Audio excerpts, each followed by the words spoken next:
하나님, 우리 청년들을 예수님의 이름으로 축복합니다. 청년들에게 믿음 주시고 하나님의 영광을 위해 살게 하옵소서. 오늘 이 시간 우리 청년들이 하나님의 말씀을 들을 귀를 열어주시고 들으려고 하는 집중력을 갖게 하옵소서. 이종을 써주시옵소서. 예수님 이름으로 기도합니다. 아멘. 9페이지 보자. 9페이지 큰 제목부터 읽어보자. 시작. 제2과 왜 예수를 믿어야 합니까? 1번. 하나님께서는 인간을 사랑하시오 그의 아들 예수 그리스도를 보내셨습니다. 하나님을 우리는 삼위일체 하나님이라고 하는데, 삼위일체라는 말은 석삼자, 자리위자, 그 다음에 일체라고 하는 것은 괜히 한문으로 썼다야. 삼위일체, 3개의 자리를 가지고 계신데, 다시 말하면 성부 하나님으로서의 자리가 있고 성자 예수님의 자리, 성령 하나님의 자리가 각각 존재한다는 거야. 일체, 그런데 이분은 완벽하게 한 분이다. 그래서 삼위일체라고 말하는데, 우리가 혹시 삼위일체를 설명할 때, 자, H2O라고 할 때 물이잖아요. 이 물이 열을 가하면 이 물이 수증기가 돼. 근데 이 물에서 열을 빼앗으면 뭐가 되지? 얼음이 된단 말이야. 근데 이 물에 열을 가하면, 이 얼음에 열을 가하면 이것이 물이 되고, 수증기가 좀 더 열을 더 가하면 수증기가 되는데, 물이 수증기가 되었다가 얼음이 되었다. H2O가 물인데 수증기가 되었다, 얼음이 되었다.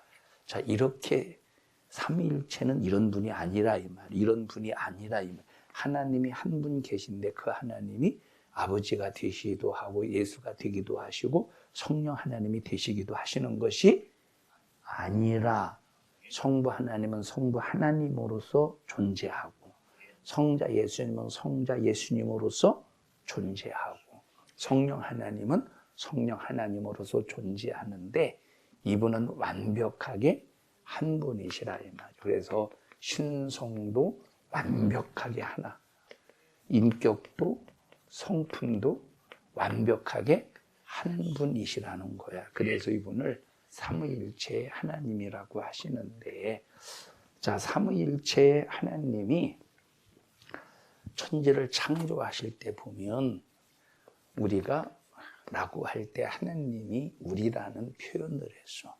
하나님, 우리가 우리의 형상을 따라, 우리라는 표현. 하나님이 우리라는 표현을 썼어. 단수를 썼어, 복수를 썼어.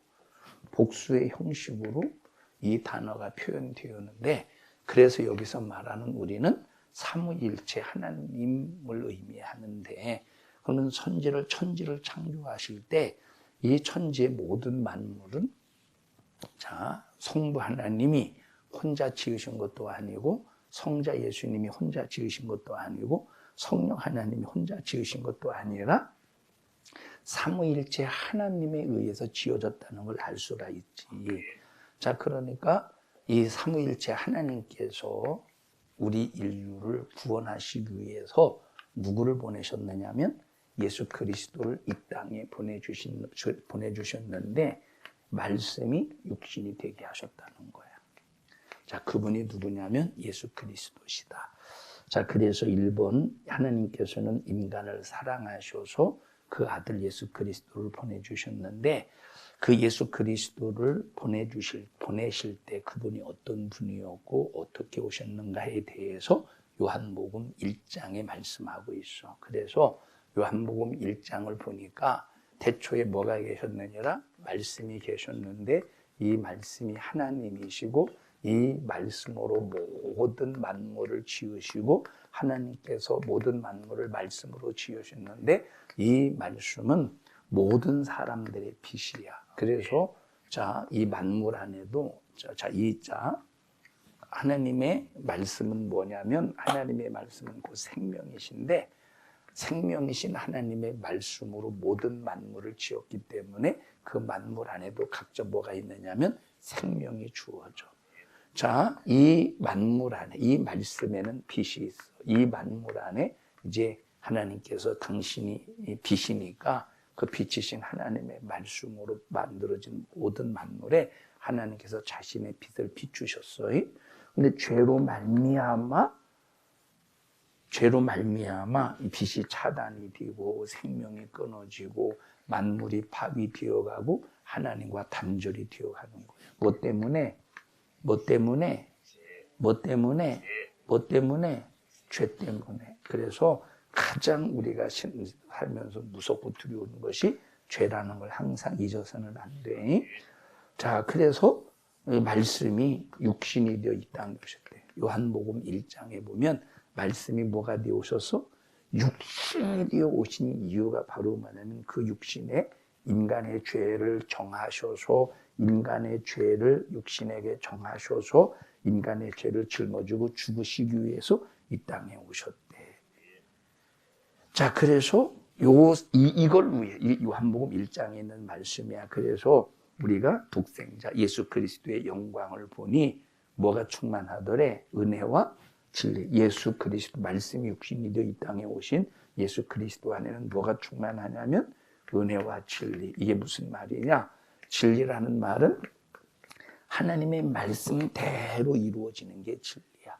그래서 내가 죄값으로 사망해야 되는데 진리의 말씀이신 예수님이 내 죄를 짊어지고 대신 사망하셔서 진리의 말씀을 그대로 이루셨다는 거야. 그래서 이것이 우리에게 뭐가 되느냐? 은혜가 된다 이 말이요. 그래서 말씀이 육신이 되어 이 땅에 오셨는데 우리가 그 독생자의 영광을 보니까 육신을 입고 오신 예수 그리스도를 보니까 뭐가 충만하더래?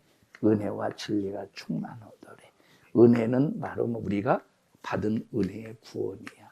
구원의 은혜, 진리, 말씀대로 우리를 구원하셨다 이 말. 이것이 요한복음 1장의 말씀이야. 이것 때문에 하나님이 이 땅에 예수를 보내주셨대. 자, 큰 1번 다시 한번 읽어보자. 시작. 하나님께서는 인간을 사랑하시오 그 아들 예수 그리스도를 그래서 보내셨다 이 말이요.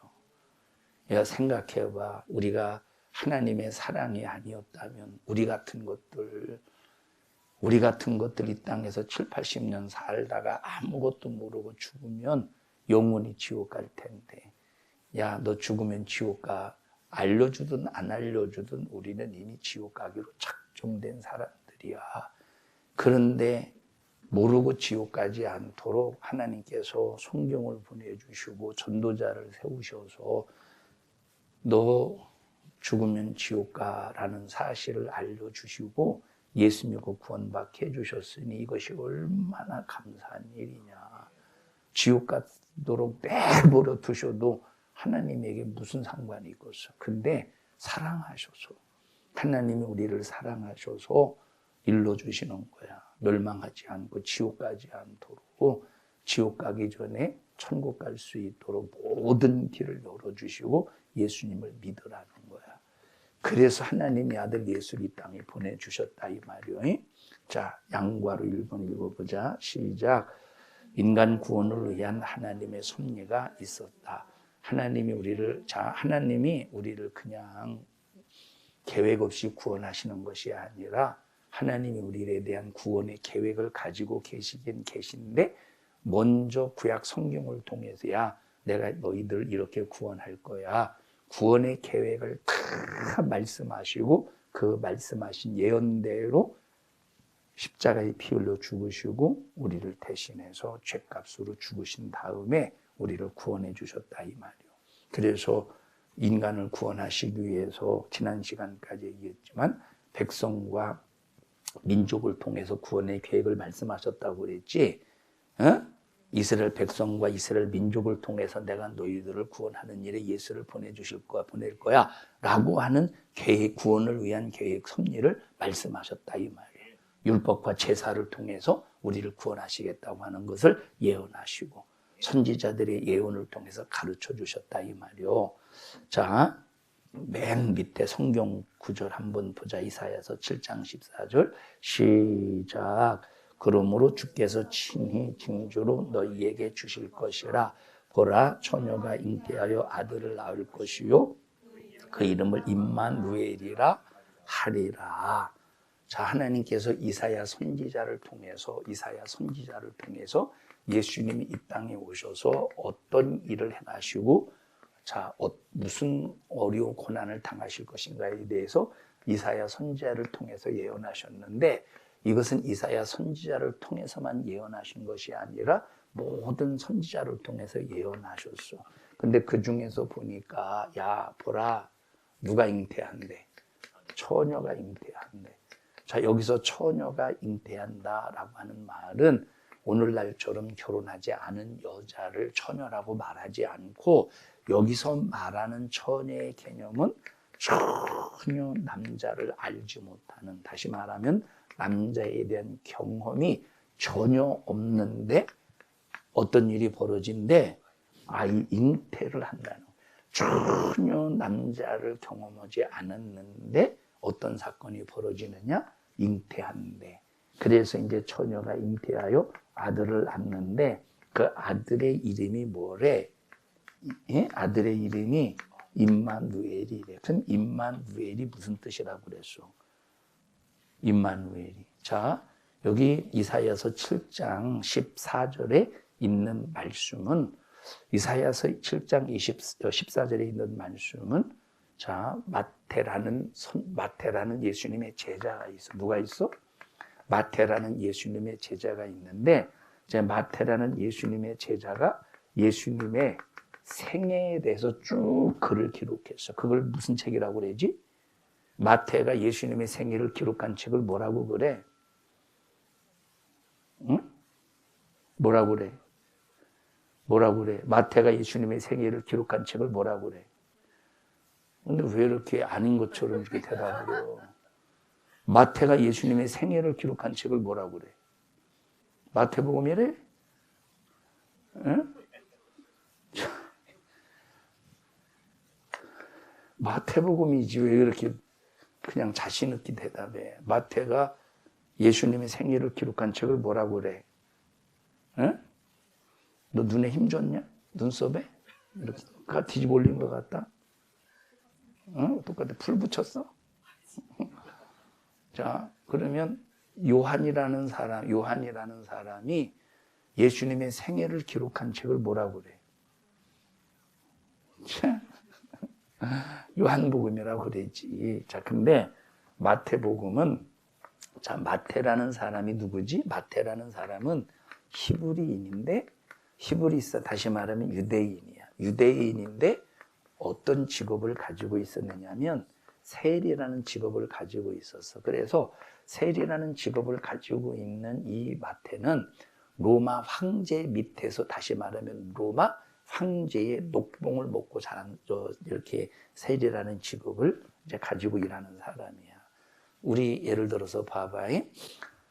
자, 이때 당시 지금도 마찬가지지만 가장 머리가 비상하고 좋은 사람들이 누구냐면 지금도 마찬가지지만 유대인들의 머리가 굉장히 비상하고 지혜로워. 특히 어디에 머리가 좋냐면 돈 버는 일에 현승아 하나 씹어 먹어. 과자 씹어 먹지 말고 비닐로 씹어 먹어요. 졸지 마, 현승아. 고생 많다.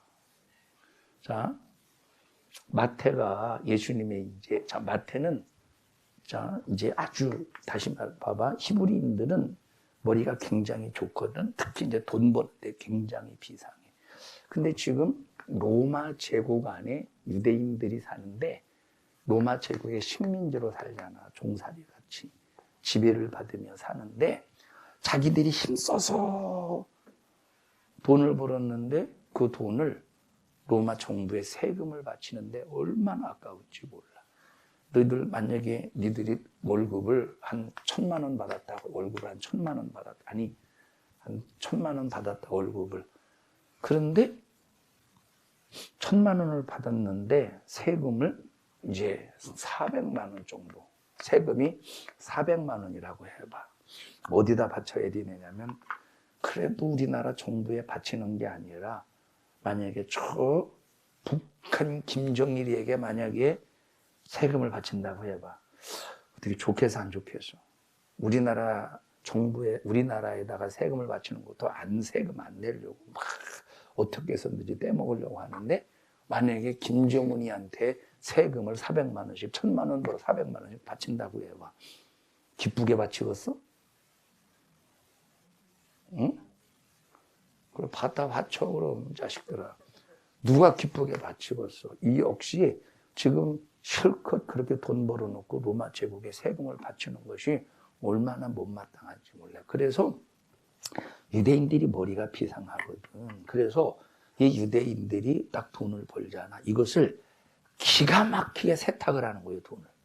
기가 막히게 돈을 세탁을 해서 돈을 꼽을 쳐놔, 숨겨놓는 거야. 세금 안 내려고. 그러니까 이제 한 1,000만 원 벌면 한 900만 원 정도 감춰놓고 100만 원 번 것처럼 해가지고 이제 세금을 이제 먹이는, 세금을 내지. 그러니까 로마 사람들은 이걸 유대인들의 머리를 따라갈 수가 없는 거야. 그러면 이 세금을 거둬들이는 방법이 있겠지. 이걸 저것들이 1,000만 원 벌었는데 1,000만 원에 대한 세금을 기가 막히게 거둬들일 수 있는 방법이 있어. 그 방법이 뭐겠어? 유대인들의 그 생리를 누가 가장 잘 알겠냐? 유대인들이 가장 잘 알아. 그래서 로마는 유대인들을 세리라는 말은 세금을 거둬들이는 사람이야. 그 유대인들을 세리로 세워서 유대인들의 세금을 거둬들이는, 기가 막히게. 그러니까 유대인들이 가장 상종하기 싫은, 유대인들이 가장 증오하는 사람들이 누구겠어? 세리요, 세리. 그러니까 유대인들이, 세리가 지나가면 전부 욕하고 손가락질하고 사람 아주 그냥 동족의 피를 빨아먹는 거머리처럼 여긴 거야. 그런 마태가 세리였는데 누구를 만났느냐? 예수를 만난 거야. 그래서 그 예수를 만나는 순간에 돈을 벌 수 있는, 엄청난 돈을 벌 수 있는 그 모든 걸 다 내려놓고 예수님의 제자가 된 거예요. 예수님의 제자가. 그러니까 이 마태는 로마 황제의 권위를 알잖아. 그 밑에서 일했기 때문에. 그래서 예수님을 어떤 분으로 보셨느냐, 마태는 어떤 분으로 봤느냐면 왕으로. 그래서 마태복음은 쭉 왕의 복음처럼 왕으로서 예수님을 인정해드리고 이제 왕으로 이렇게 표현하는데, 자, 이 마태라는 사람이 마태복음을 기록할 때, 내가 이 마태가 기록할 때 누구를 위해서 마태복음을 기록했을 거 아니야.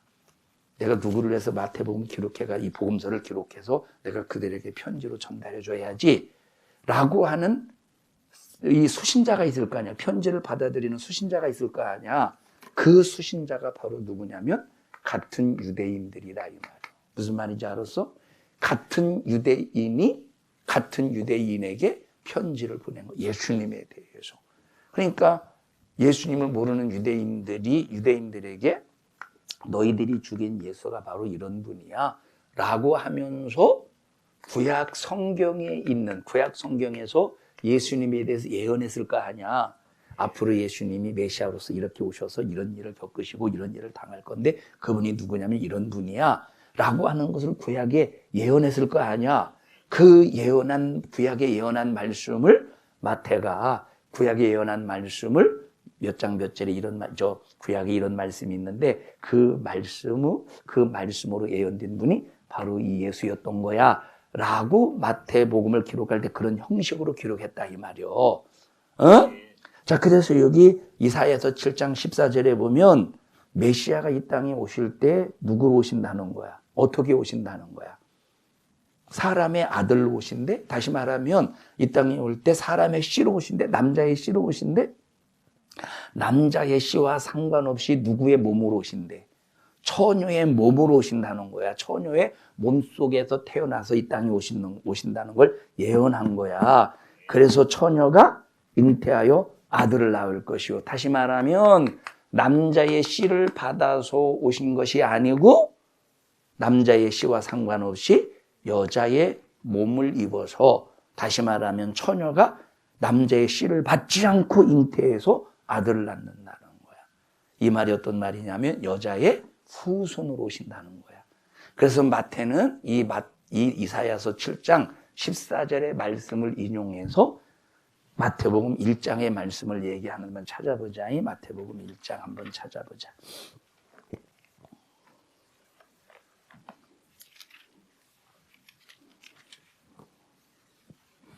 23절. 자, 22절부터 보자. 22절 시작. 이 모든 일에 된 것은 주께서 선지자로 하신 말씀을 유리하심이라. 자, 천사가 마리아에게 나타나서 야, 너에게 아들이 있을 거야 라고 말하니까 마리아가 깜짝 놀라면서 나는 사내 아이를 알지 못하는데 어떻게 내가 아이를 가질 수 있겠습니까? 라고 할 때 야, 너에게 잉태되는 것은 사람의 씨로 잉태되는 것이 아니라 성령으로 잉태되는 거야. 성령으로 잉태되는 이유가 뭔지 알아? 선지자들이 예언했던 그 메시아를 너를 통해서 이 땅에 보내주시겠다는 거야 라고 하면서 선지자로 하신 말씀을 너에게 이루려고 하는 거야 라고 마리아에게 일러주니까, 자, 그 다음에 23절 시작. 보라, 처녀가 잉태하여 아들을 낳을 것이요 그 이름은 임마. 이거 어디서 읽었던 말씀이야. 보라, 처녀가 잉태하여. 언제 읽었던 거야? 금방 읽었던 이사야서 7장 14절에 있는 말씀을 읽은 거잖아. 그래서 마태라는 사람은 같은 예수를 믿지 않는 유대인 동족들에게 이 마태복음 이 편지를 기록해 가면서 야, 우리가 그토록 기다렸던 메시아가 바로 예수님이야. 이사야서 7장 14절에 예언한 것처럼 처녀가 잉태의 아들을 낳은 그분이 바로 누구냐면 마리아를 통해서 이 땅에 오신 예수님이야 라고 하는 것을 소개하고 있다 이 말이요. 그러니까 예수님이 이 땅에 그냥 오신 것이 아니라 구약에 예언된 그대로 오신 거야. 자, 그 다음 장 한번 넘어가 보자. 이사야서 53장 5절부터 6절을 한번 읽어보자. 자, 시작. 그가 찔림은 우리의 허물을 인함이요 그가 상함은 우리의 죄악을 인함이라. 그가 징계를 받음으로 우리가 평화를 누리고 그가 채찍에 맞음으로 우리가 나음을 입었도다.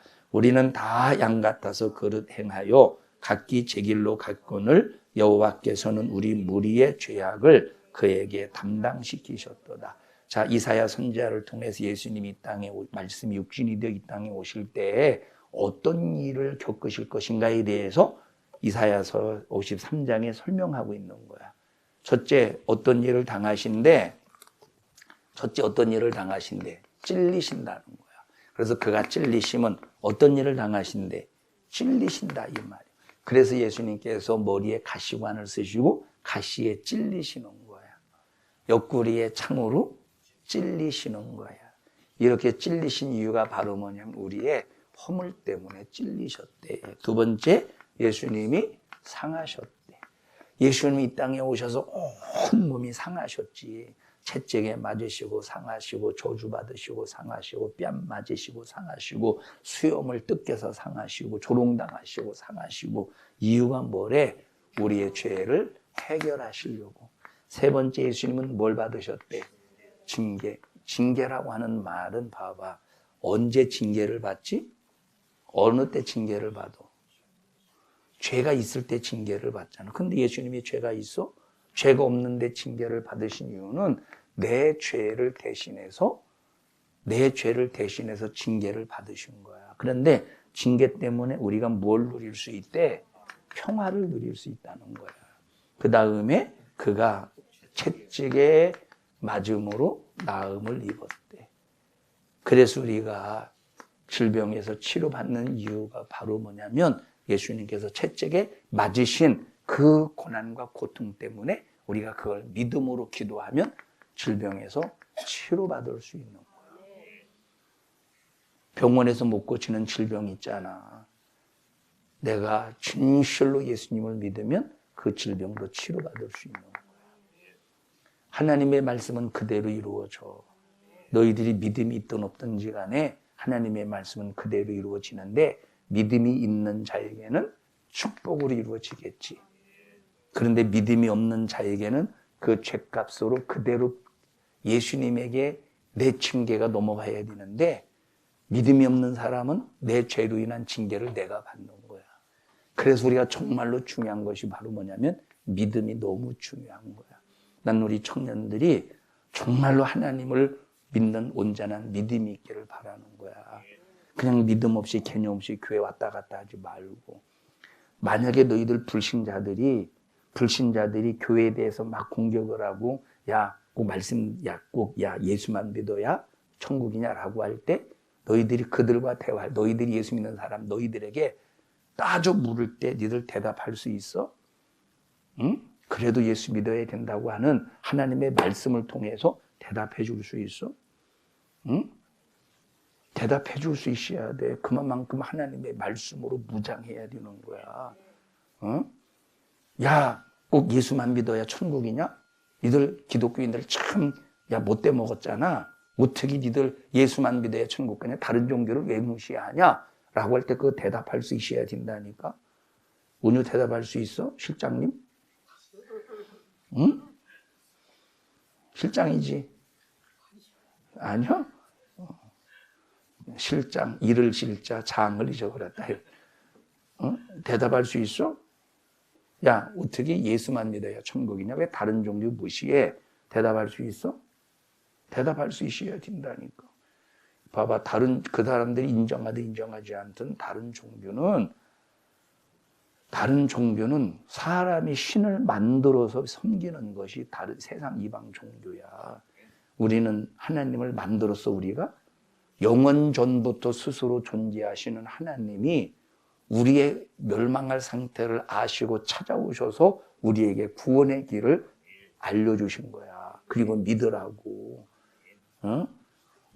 세상 사람들이 우리에 대해서 기독교인들에게 아주 말 같지도 않은 질문을 할 때 어느 정도는 대답할 수 있어야 된다니까. 대답 못하면 어떤 사람은 전도하러 갔다가 멱살 잡고 싸우는 사람이 있어.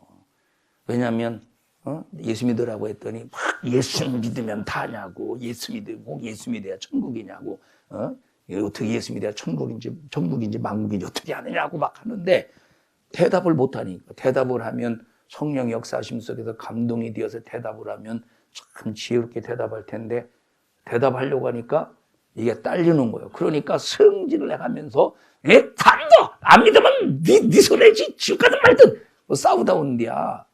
이게 얼마나 어리석고 미련한 짓이야. 청년들아, 예수밖에 없는 거야. 알았어, 국주야?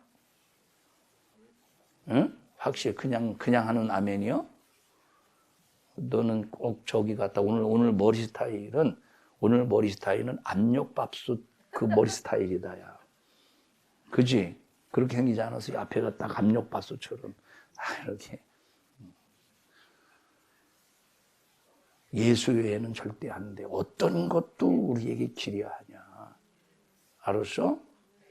명제나 주일날 절대 빠지지 마. 가장 중요한 것이 신앙생활이요. 알았어? 응? 저 뒤에 누구냐? 희재는 왜 이렇게 숨어서 들어? 가장 중요한 게 신앙생활. 합심해서 기도할 때 하나님, 나 예수님 잘 믿고 천국 갈 수 있도록 도와주시고, 저주받은 악한 막에서 난 귀신에게 절대로 속지 않게 하여 주시옵소서. 믿음을 주시고 믿음으로 무장하게 하옵소서. 우리 주여 3번 부르고 기도합니다. 주여, 주여, 주여. 하나님, 우리 청년들 진실로 주님과 심정 통하게 하시고 천국 가기 위해서 신앙생활 잘하게 하옵소서. 예수님 이름으로 기도하옵나이다. 아멘.